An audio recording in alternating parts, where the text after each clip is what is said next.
Soon, they secretly began purchasing thousands of acres of land, which became the Walt Disney World Resort in 1971. During the creation of the resort, and later Epcot, the Mouse shuttled studio executives and Imagineers between Burbank and Orlando, making it the most used executive aircraft in the country. Appropriately, the Mouse retired here in 1992. As Walt used to say, it was all started by a mouse. In this case, the 234 Mickey Mouse. On our right, we once again sweep past the magnificent Mediterranean village of our Lights, Motors, Action Extreme Stunt Show. This high-octane attraction is based on the hit show from the Walt Disney Studios Park in France. In this action-packed production, you'll feel like you're right there on the set during the filming of a spy thriller, complete with custom-built cars, motorcycles, even jet skis. You'll experience the split-second timing, coordinated driving, and fiery special effects that make action movies a real blast. This staging area to our right is known as Acceleration Alley.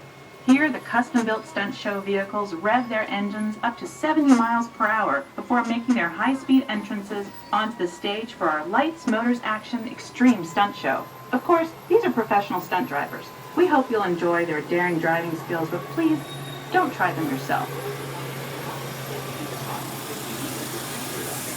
In the backlot collection, you may find real working vehicles, non-working mock-ups, and even large-scale units with On the left, we've reached our second boneyard with more historic props and vehicles. When we reuse older props in a new production, they're often refitted with custom parts and given a whole new color scheme. You might not even recognize them the next time you see them on screen. For instance, coming up is our friend Herbie the Love Bug. He went through a special demolition derby makeover. Those dents and dings were added on purpose, but he can be polished up as good as new for his next starring role.